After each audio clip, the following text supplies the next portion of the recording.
I'ma take my time with it. I've been smoking weed and shit. My girl dreads getting long. I don't like that weaving shit. She don't drink, she don't smoke. She just ducking weed and shit. She a rat of 10 toes, boy. I can't believe this shit. You know I fell back. I don't fuck with niggas. I don't fuss.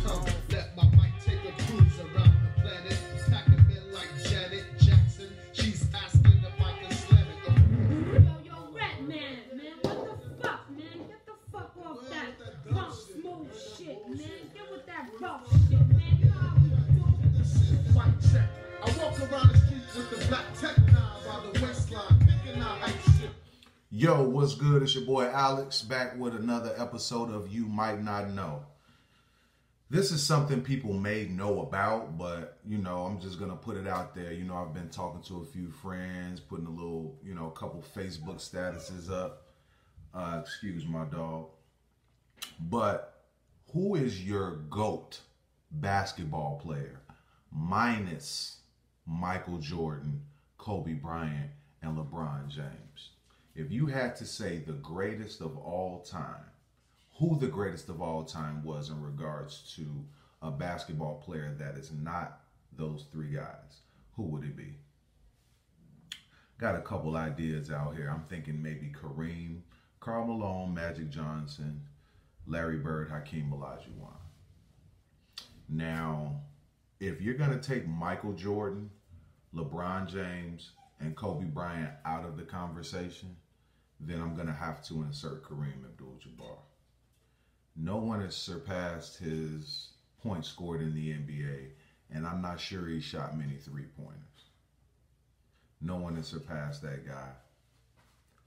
I really don't understand how, forget the Michael Jordan, Kobe, LeBron thing, how do we not bring up Kareem Abdul-Jabbar?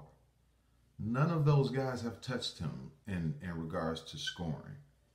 And, you know, yeah, he was on two teams. He won championships with two teams. But how is he overlooked? How is he skipped? You know what I mean? How can you not talk about that guy? How can you not talk about Karl Malone? I mean, do points even matter anymore? Or is it just all around play in regards to the greatest of all time? Some people's greatest of all time is a player that is probably not that popular amongst people choosing a GOAT. But mine has to be Kareem Abdul-Jabbar because he was a staple for the Milwaukee Bucks and he was a staple for the Los Angeles Lakers.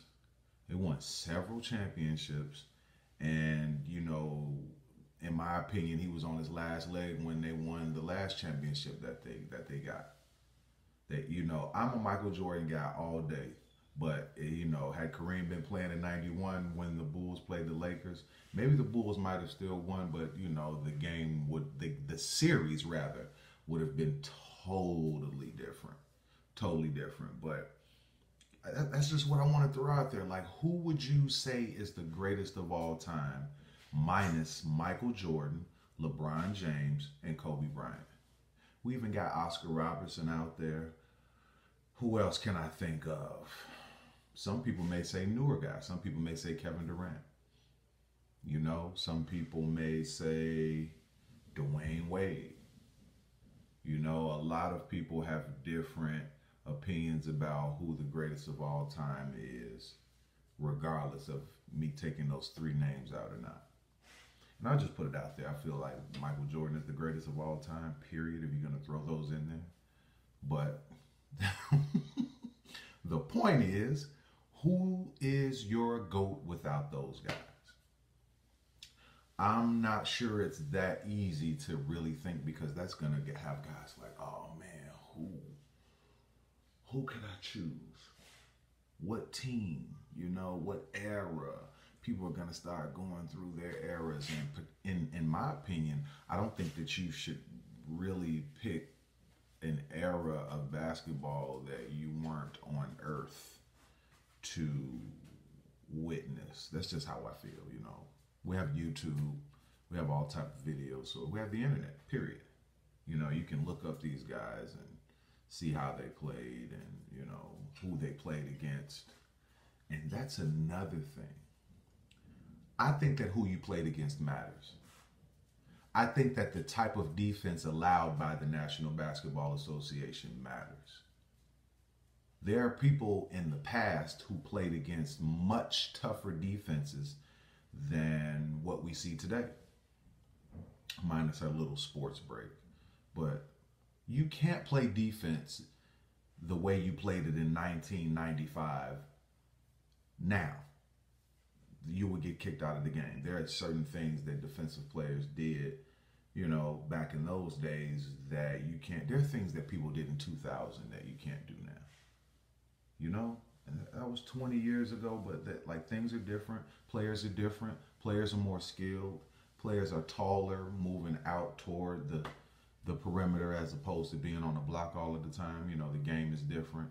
But I am not gonna be mad at the game changing, but let's have the same rules implemented. Let's play defense the same way.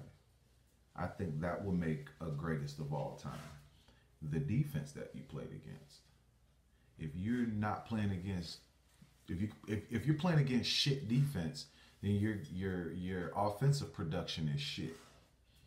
You know, I don't get how we can, you know, put guys here or there and they didn't play against any type of defense. They didn't play against anyone. Like, who was your who was the person that guy always went up against or always rivaled with, or you know, that I think that if we categorize things like that and put a name and then the things that the people they played against, the era in which they played, I think that we could come up with a better answer as to, you know, who the greatest of all time is. Because I think that the greatest of all time isn't just a measurement of your offensive skills, but what you played against. Did people apply pressure? Did people make it hard for you to score and you still did this or that or whatever you wanted to do? You know, if people made it easy, like nowadays we have all this acting and all this flopping and all this boopity boop stuff. Like, come on, man. Like, guys that aren't even in the greatest of all time conversation, but defensive guys that made it harder for other people. You got Larry Johnson. You got Charles Oakley. You got Xavier McDaniel. You got Vernon Maxwell. You got Joe Dumars. You got John Starks. You got Derek Harper. You got Dennis Rodman. You know, these people really irritated people on the defensive end of the ball. You got Ron Artest. What did you play against? What was the level of competition on the other side of the ball? You know, when you had the ball, when that person had the ball in his hand. I think that is what should measure the greatest of all time. Not just, oh, this person did this or scored this or did this. You know, just having this conversation just sparked that. Like, who did you play against? Who made it hard for you?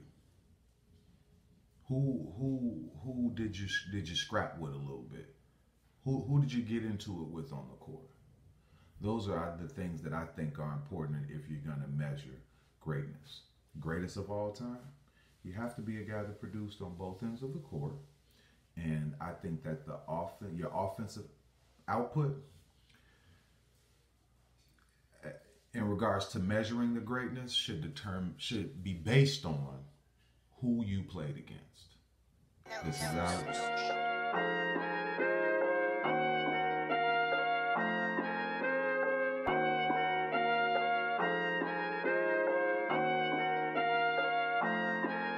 I'ma take my time with it. I've been smoking weed and shit. My girl dreads getting long. I don't like that weaving shit. She don't drink, she don't smoke. She just ducking weed and shit. She a rat of 10 toes. Boy, I can't believe this shit. You know I fell back. I don't fuck with niggas. I don't